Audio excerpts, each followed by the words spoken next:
Hi, everyone, and welcome to this year's edition of Book Buzz, which we normally would be doing in person with Liz Sullivan, who's a book rep from Penguin Random House. And who's your associate there, Liz? This is Winston. He doesn't know he's on camera because he hates all other humans. But, yeah. Winston will be joined by Winston, and also by local book lover and executive director of Odessa Arts, Randy Ham. Hello. Yay. So Book Buzz is where usually, like I said, in person, Liz would be here telling us all about new reads or fun new things coming out in paperback. And we swore last year we would be in person this year, and we're not. So hopefully next year we'll get you to Odessa and we'll be doing this live at the Art Museum. And I'm Annie Stanley. I'm the educator here at the Ellen Noel Art Museum. So thank you, Liz. Thank you. And I apologize for this. Oh, we love cats. That's okay. He's a ham. We love animals. So, I'm a ham. And Randy's a ham. Yeah. Big time. All right. I am going to share my screen so that we can see some covers.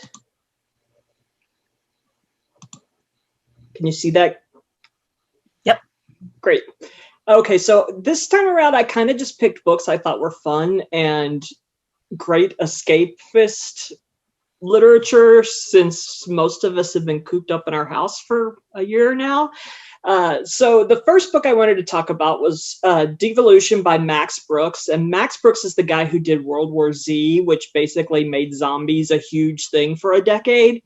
But this book is about Sasquatch, which makes me very happy because I am 6 feet tall and have size 11 shoes. And seeing as it's COVID times, I'm fairly hairy and unshaven. So the deal here is this is a group of people who have moved to this sort of writers' colony on the edge of Mount Rainier. And then Mount Rainier explodes, and suddenly they're being harassed by the Sasquatch, who have had to flee the mountain because of the volcanic eruption. And these are not your Harry and the Hendersons super friendly Sasquatch. These are Sasquatch who will throw rocks at you and kill you. I am pro Sasquatch. I think it's amazing. It is horror, and it's written sort of as a firsthand account of what's happening, play by play, in the way that World War Z was. I expect this to be, I mean, if you like horror and or just fun adventure or big feat, this is a good book for you. And it's available in paperback now. So. Or any combination of those, so it could be like big feat and horror. Exactly. Okay, yeah. So I got it. Is there actually like a pro Sasquatch like movement that I could Google, or is there dues membership? You can Google it, but those people are nuts. So good luck with that. Yeah. So it's like when you Google like dolphin tattoos, and it's a wormhole that you don't want to ever crawl out of. So okay. Moving on. Okay, so KLARA and the Sun. This is Kazuo Ishiguro, who won the Nobel Prize for Literature a few years ago, and this is his first book since he won the prize. And I think this book is absolutely stunning. It's the best novel I've read in years. He is a genius. I can't say enough great things about this book, but don't be intimidated. Yes, he's a Nobel Prize winner, but he's not stuffy and full of himself. He's a guy who really just wants to tell a good story. And the story here is KLARA, who is an artificial friend, which is like near future. She's basically an AI robot who is designed to be a companion to a child. And the book starts with KLARA and several other artificial friends hanging out in this store, waiting to be chosen by children. And then eventually, like, KLARA is adopted and goes to live with this family. But the family, the girl has some illness problems, and there's a bunch of like issues about class and who has money and who doesn't, and what people will do to make sure their kids get ahead in the world. But it's all told from the perspective of KLARA, and what it does is it's this kind of non-human being that really shines a light on the humanity of the world. It's a meditation on friendship and love and religion. It's super powerful, but it's also just a really good story. And Kazuo Ishiguro, he wrote Remains of the Day way back in the day, which won the Booker Prize. And then he wrote Never Let Me Go, which is a huge bestseller and also somewhat near future dystopian. So this is kind of blending the things he does absolutely best. So these artificial life forms, I guess, are specifically for children. Yeah. They're not. I mean, okay, it's so like, I couldn't Yeah. buy a fan club if I wanted to. I mean, you could if you can afford it, Right. you know. Okay. So, I mean, I feel like you probably already have a fan club, and the robots would just get in the way. But I think the robots would be better fans too, because they would be with me like in my background right now, cheering me on 24/7, 7 days a week. It would be heaven for that would be crowded for me. Yeah. So. me. I'm excited to read this. I've heard really great things about this. Oh Yeah. yeah. He's just amazing, and it's one of those things where it's an honor to get to work with his books. So. And then next, this just went on sale, and I have not had a chance to read it because it was under strict embargo. Nobody read this book in advance because the topic is so controversial that the lawyers for the family that's being written about were sending us cease and desist letters for like 3 years leading up to this. So Empire of Pain, this is Patrick Radden Keefe, who wrote Say Nothing, which was a huge bestseller a few years ago. And he is an investigative journalist and started poking into the history of the Sackler family. And these people are billionaires, but it started with 3 brothers a couple of generations ago, all of them doctors, and they made their fortune off of Valium. And then they became the corporation, pharmaceutical industry people who marketed opioids and basically created the opioid crisis in this country, and then made billions of dollars off of the suffering and dying of many, many, many people. The Sackler family, they are known for their philanthropy. Their museums named after them, but it's all dirty money. And Patrick Radden Keefe has done all the investigative digging. He has the scoop on all of it. So this is actually what I plan on reading next, because I finally have a copy of it, and it's like at the top of my to be read pile. So. CBS Sunday Morning did a special about this. They did. They were talking about wings of Yeah, music. I mean, the press on this has been, Well, they were talking about press wings on of this has museum. been amazing because I'm seeing it everywhere. They were talking about wings of museums that had their name, that they're actually chipping it off the wall after this all came out. Yeah. Mm-hmm. I mean, just crazy. And it should be really, really good, and probably win like the Pulitzer Prize. So, okay, so something totally different. Leaving Isn't the Hardest Thing. This is a paperback original. It's a collection of essays from an author named Lauren Huff, who lives in Austin now, although she's lived all over the world. These are essays about her life as an airman in the Air Force and being gay and how that was impacted, as well as her work as like a bouncer at a gay club. And then she also worked as a cable guy, and the essay she wrote about being a cable guy became sort of an internet sensation because she's going into people's homes and basically seeing what people are really like in America, and it's not a pretty sight. But there are also essays in here about her childhood, and she grew up in a cult, which is like gold for me. I will read any and everything that involves a cult. And she lived in 7 countries growing up. She moved around a ton. It's the same cult that River and Joaquin Phoenix grew up in, and the writer Taylor Stevens, she knew. It's just fascinating, and it's her kind of coming to terms with that upbringing as well as how it's impacted her entire life. But she's funny, she's smart, she's an incredibly good writer. This book like just went on sale and it's taken off right out of the gate, which makes me super happy because I'm kind of fangirling all over Lauren Huff, and I will stalk her. So I definitely, if you like essays or biography memoir, this is something to check out. So. And just so that I can make a Fleetwood Mac reference, Jeremy Spencer was also in that cult. And that, I don't know who that is.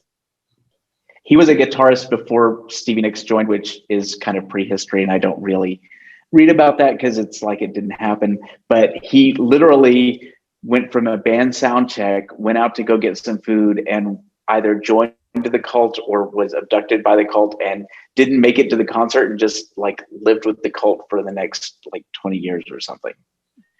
Like it was really the, hey, yeah, I'm going to go get a pack of cigarettes, and then 20 years later, you're in Bangladesh.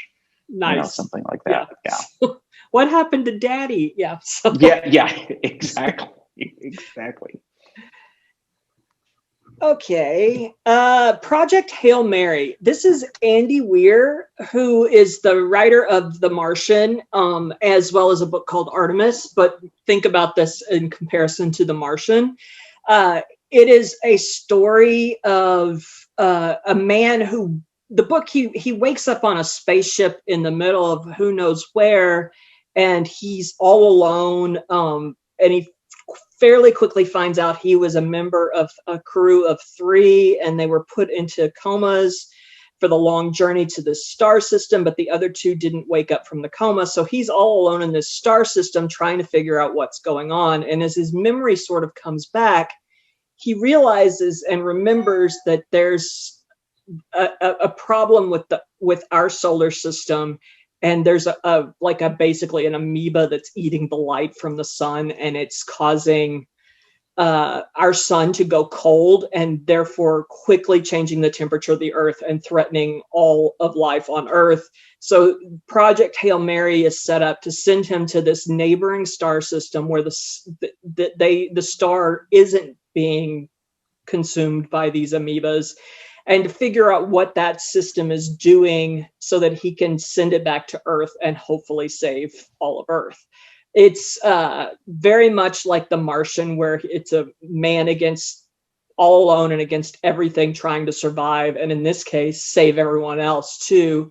Tons of science. And what I love about Andy Weir is he writes really good adventures, and he writes really interesting science stuff that is super smart, but he never makes the reader feel dumb.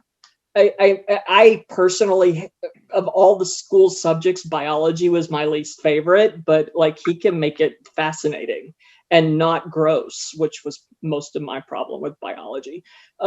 So really good, high octane. If you like the movie and or book of The Martian, this is the next thing you want to pick up, and it goes on sale in a couple of weeks, and I can't wait for everybody to get a chance to read it.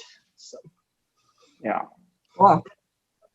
I'm really excited about this. I think I loved the book just as much as the film, The Martian.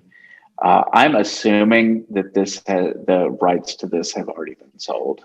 I am pretty certain. I mean, movie studios would be dumb not to grab this immediately. So, yeah. Well, that's putting a lot of faith in the movie studios, because they are pretty dumb, actually. Yeah. But you know, they want to make money, and this will make money. So. For sure. Yeah. I would not be surprised if it's one of those things that they can market as Ridley Scott and Matt Damon team up again for Project Hail Mary. Exactly. Yeah. And we spend another $1 billion pulling Matt Damon. Rescuing Matt Damon from something. Yes. Okay, something totally different. Great Circle by Maggie Shipstead. This is one of those big, epic, lose yourself in a long novel. The story, like the sweeping story of this woman's life, think like The Goldfinch or All the Light We Cannot See. It's a huge priority for Knopf, which is one of my biggest publishers, to the point that they've changed our little Borzoi colophon to look like it's a pilot in order to make, to tie in with this book.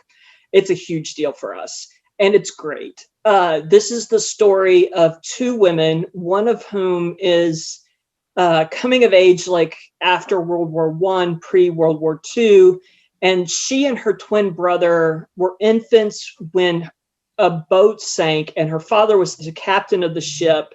And while the twins lived, he ends up going to prison because there was this catastrophe. And they are sent off to live with their uncle in Montana, where they grow up. And her brother becomes an artist and is obsessed with art. But the girl, Marion, becomes a pilot because she saw some barnstormers come through the area and just becomes obsessed with flying. And she will do anything to fly, including marrying a guy who's really not nice. And then she becomes a bootlegger and is flying liquor over the Canadian border during Prohibition. And it's just this like fascinating life. She goes on to be like a World War II pilot and then becomes a global explorer. And that's half the book. And then the other part is this woman who's a starlet in contemporary Hollywood, but she's had some kind of rocky issues with her career. She was caught in an affair with a guy. And so she goes basically from an it girl to someone who's slightly less popular. Not it. Not it. And so she signs on to play Marion in the biopic of her life. And so you get these two kind of interesting perspectives on the same life as it comes together. The title Great Circle refers to anything like a big, like say circumnavigating the globe, like the equator is a great circle. And in this case, Marion was trying to fly from the North Pole to the South Pole and back to the North Pole and circumnavigate the world that way by air. Just a major, expansive, get lost in a good book, perfect for the whole summer. Just something to look forward to. What's the page count on that, by the way? Oh, it's like 600 pages. Okay, so it really is a great it's a summer read. Yeah. Okay. Yeah, like don't drop it on the cat. So this might be a good time for me to add at the end of this. I was going to ask everyone that's watching to comment if there's a book here that you would like us to read, because we need a book for July, and I thought it would be fun to pick one of the books that Liz is talking about today. So if you just put that in the comments, we'll see what we hear. And Randy comments 30 times. Yes. Get one vote. One vote, Randy. Yeah.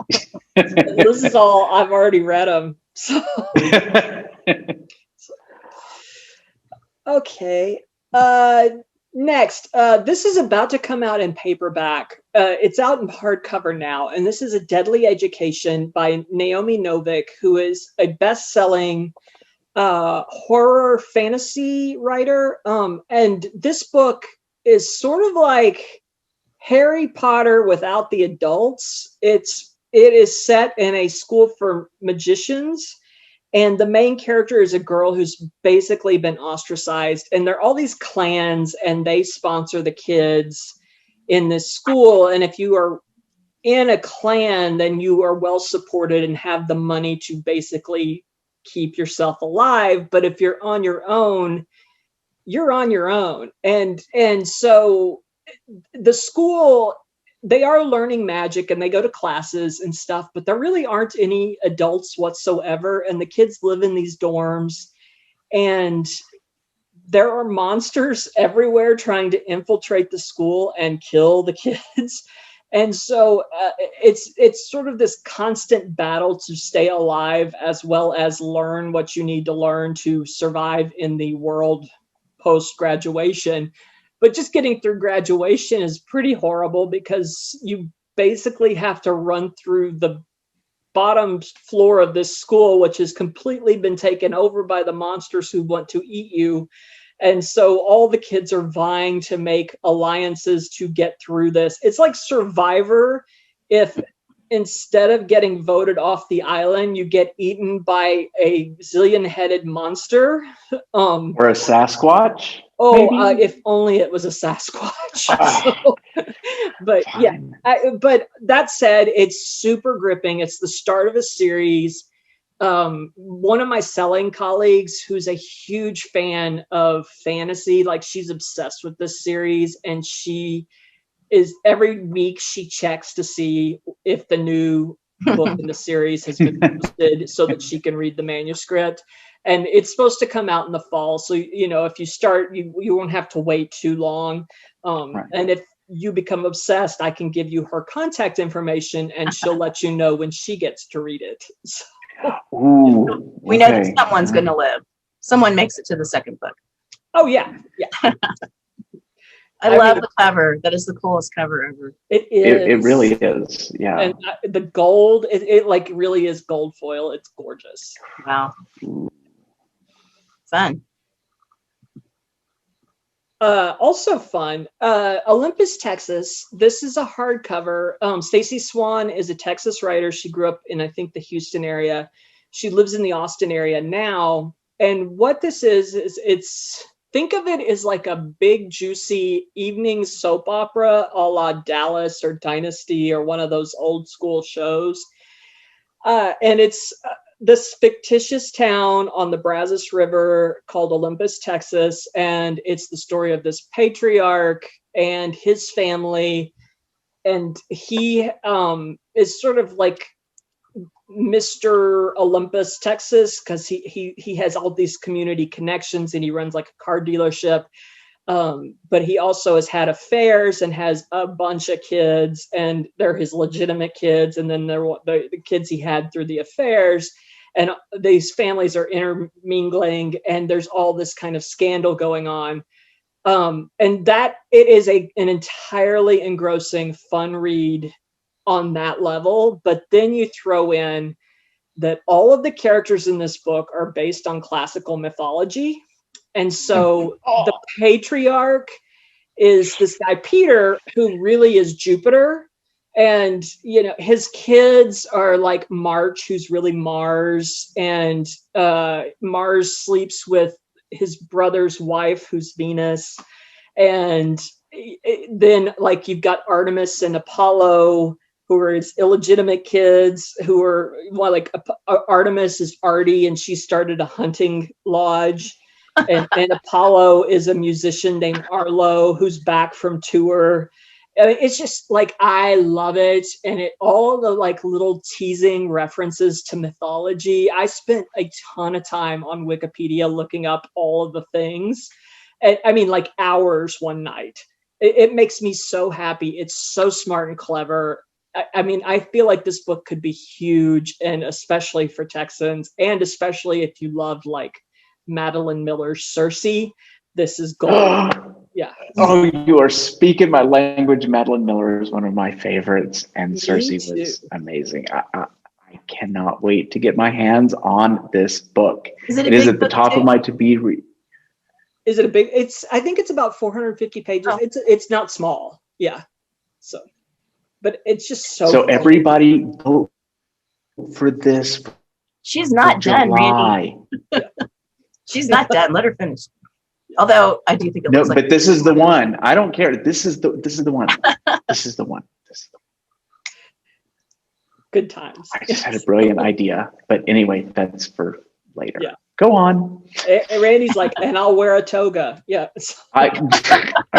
No, we want people to show up to the book club, and me in a toga would not accomplish that at all. Okay, a thriller. Think John Grisham, think The Pelican Brief. That's what this book reminded me of. This goes on sale in a few weeks. This is Stacey Abrams, of Georgia electoral fame, and she has written previously some romance novels under a pen name, and she's written a couple of political books under her own name. But this is the first time that she's written fiction under her own name. And it's going to be a big deal. How she found time to write this book, I have no idea. I've barely found the energy to brush my teeth for the last year, but she's written a novel and, campaigned all over the country. It's fairly impressive, and I feel like a slacker. So the deal with this book, it is about, it's a thriller, it's a legal thriller. It's about a Supreme Court justice who's crotchety and hard, like just difficult to get along with, which apparently is the trope for all books with Supreme Court justices.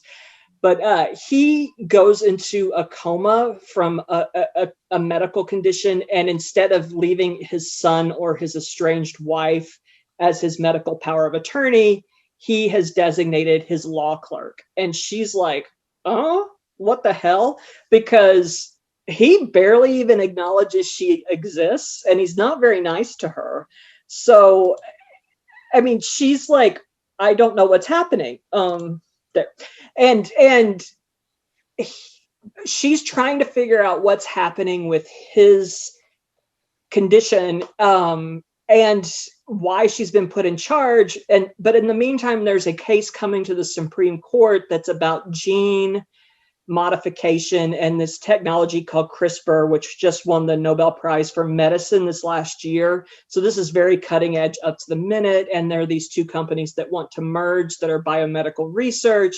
And all of this plays into what's going on with the Supreme Court justice, who would be the swing vote. It's very Pelican Brief. There's a lot going on, and she's trying to unravel all of this. I really liked it. I think it's a ton of fun. It's fast moving. There are a lot of twists and turns, and she obviously knows exactly how all things government work, which is really impressive. So. Hamnet by Maggie O'Farrell. This is the paperback edition and the paperback cover. The hardcover has been out since last July, but it makes me so happy because Maggie O'Farrell is an amazingly good author, and Hamnet is sort of the breakthrough book we've been waiting for a while that finally exploded in the US market. This is historical fiction. It is about Shakespeare and his wife and family, and a tragedy that they endure, which is all based on historic fact. Hamnet was the name of Shakespeare's son, who was a twin, and Shakespeare leaves the twins and their mother, Anne Hathaway, no relation to the actress, who in this book is called Agnes.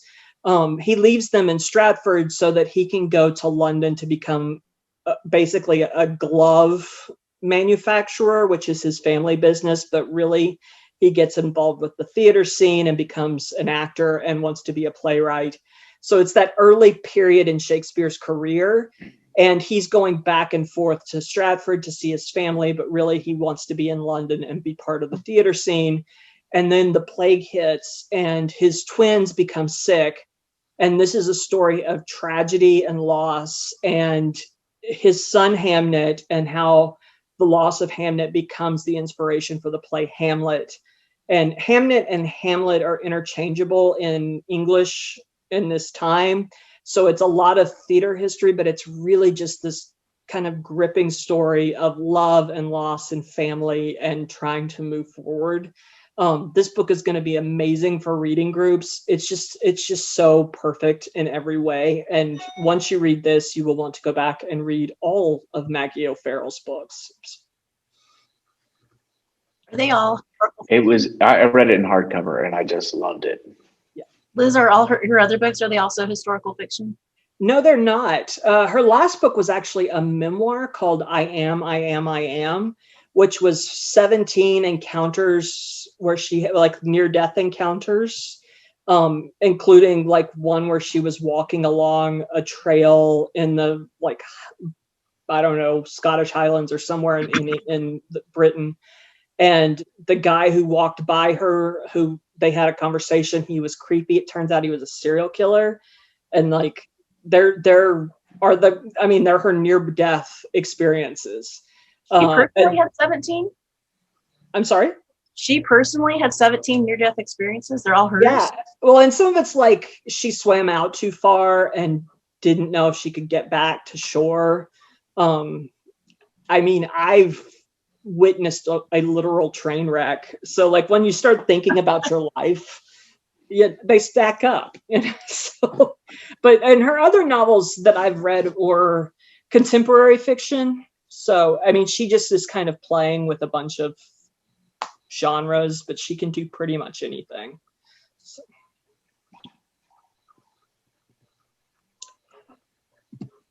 Okay, last book I'm going to talk about is Chasing the Thrill by Daniel Barbarisi. And this is nonfiction, and it's what I love in good nonfiction. It's an adventure story about obsessive people who like just become consumed by the thing that fascinates them. And it's the story of this guy named Forrest Fenn, who was an antique dealer in Santa Fe, and he amassed this treasure of it was valued at over $1 million. And he puts it in this antique box and takes the box and hides it in the Rocky Mountains, and then writes a poem that is a clue to find the treasure.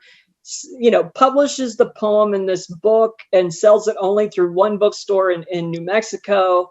And then these thousands and thousands of people spend a decade scouring the Rockies looking for this treasure. And I mean, there are fan sites, there are YouTube channels dedicated to it. There are all these conspiracy theories. People stalk his family. Several people die while looking for the treasure. It's fascinating. And Daniel Barbarisi writes for like Outside Magazine, and he and a friend of his friend is like an online poker player. They become obsessed as well and start looking for the treasure. And so all of this is unfolding, and he gets to interview Forrest Fenn, and some people think the treasure doesn't even exist. And then like, it's fascinating. So I love this book. I think it's going to be huge. It's just like, you want to get lost and you want to go on a treasure hunt. It's like a real life Ready Player One, you know, so. But didn't they say that someone found it last summer? Yeah, someone found it last June. Allegedly. And then of course everybody doubted that it was real. And they wouldn't reveal where exactly it was found. And there are all these legal implications. If you go and find $1 million in the middle of the woods, it depends on which state you're in and on how much tax you owe. Like they're all like basically the guy found it and then immediately contacted a lawyer. So, yeah. But yeah, I mean, it's really interesting. And then Forrest Fenn died last year because he was like 95 years old. But he died, I think, in September or so of last year. So, and all of this is still unfolding. So, yeah, very cool. Yeah, and I went to Yellowstone twice in the last decade for vacations, and I saw people in Yellowstone looking for this treasure. You know. So. Oh, that's really cool. Yeah. That you got to see some of the treasure hunters. Yeah, I mean, there were the idiots who were off the trails, you know. Right. Yeah. Of course they were. They were. So, oh my gosh, very good times. Yeah. So. Well, Liz, all of these books are great, and every time you come, I always want, even though I have, you know, Leaning Tower of Pisa book stacks in my house of to be read, it makes me want to go buy more books. So, thank you so much. My pleasure. And next time we will be in person. Yeah. That's right. Yeah, that's right. We will be. When Liz comes in person, she has advanced reader copies that she gives away. So that is true. Very, very fun. As we wrap up, I want to do a couple of things. I want Randy's going to give us a book recommendation, and also last year we did a little shout out to independent bookstores, which I thought was nice, and I'd like to do that again this year. All right. So my book, as you can see behind me, because I'm using the cover as my background, is Memorial by Brian Washington. And I just read it back in February. He is writer in residence at Rice University, And this is his first full-length novel. He's done short stories, but this is his first full-length novel. And it's a couple, it's a biracial couple of Japanese and African American. And the Japanese man goes back to Japan to visit his dying father at the same time that his estranged mother comes to visit. And so she's stuck in the apartment with American man, and they don't know each other at all. So half of the book is the two of them, and then the other half of the book is the son in Japan. And I just love Brian Washington's writing. It is amazing. And I got this book at Murder by the Book in Houston, Texas. So we got this Houston theme going on. And if you need a book, always go to Murder by the Books. They are fantastic. Liz, do you want to give a shout out to some independent bookstores? Sure. I will shout out BookPeople in Austin, because that's the store where I got my beginning in the book world. I worked there for 9 years and was the buyer by the time I left. And they are lovely people, and I don't know what my life would be without them. And then I was going to shout out Nowhere Bookstore in San Antonio, which opened in the middle of the pandemic last year. Wow. And it's owned by Jenny Lawson, the bloggess. And I just love writers who are giving back and supporting independent bookstores. So that's going to be a really fun store when it finally opens to the public. Cool. Nice. So my recommendation is, and this is not a new book, this is A Gentleman in Moscow by Amar Tolles. And gosh, it's probably 5 years old, 6 years old. But this is hands down the most recommended book I've told people to read, recommended that people read. And I haven't had anyone yet come back and say they didn't like it. It is sweeping. I don't want to give too much away because what happens in the beginning is an integral part of the plot. But I will say it covers about 30 years. It's a pretty big book too. I was just going to look and see. I think it's close to, it's like 460 pages. But it doesn't feel like it. It's one of those books that while you're reading it, it's so well written. The plot is so incredible. It does not feel like, oh, it's this big, hefty book I have to get through. And I had heard that this actually, Kenneth Branagh had bought the film rights to do this, but it's been a while and he hasn't done it yet. So he needs to get it together. I've read it twice. I've listened to it on audiobook once. Cannot recommend it enough. Love, love, love this book. And my independent bookstores are Front Street Books in Alpine, Texas, which is not very far here from Odessa. And also the Raven in Lawrence, Kansas. I went to the University of Kansas, and that bookstore was there when I lived in Lawrence a million years ago, and they are still there. So I think that's great. And they just they're moving into a bigger building in downtown Lawrence. All right, so we made it through. This is our last Zoom. I don't want to ever Zoom with you guys again. Let's get back in person next year. I take that personally. No. Yeah. And again, if you're watching this, all of the books that Liz recommended, mark down in the comments, make a comment about which one you think would be fun to read here at the museum for our July Summer Book Club book. Olympus, Texas. Randy is a little biased. I'm not against that. I think that looks good too. I think that'd be a fun summer read. We'll probably announce it pretty soon. So if we pick it, they'll have a couple months to read it. So, yes. All right. Thank you so much for letting me do this. Yeah. Oh, Liz, we love it. Thank you. And thank you, Randy. Yes. Yes. Thank you guys. And enjoy your vacation, Liz. Thank you. I will. So. All right. Bye-bye. Bye.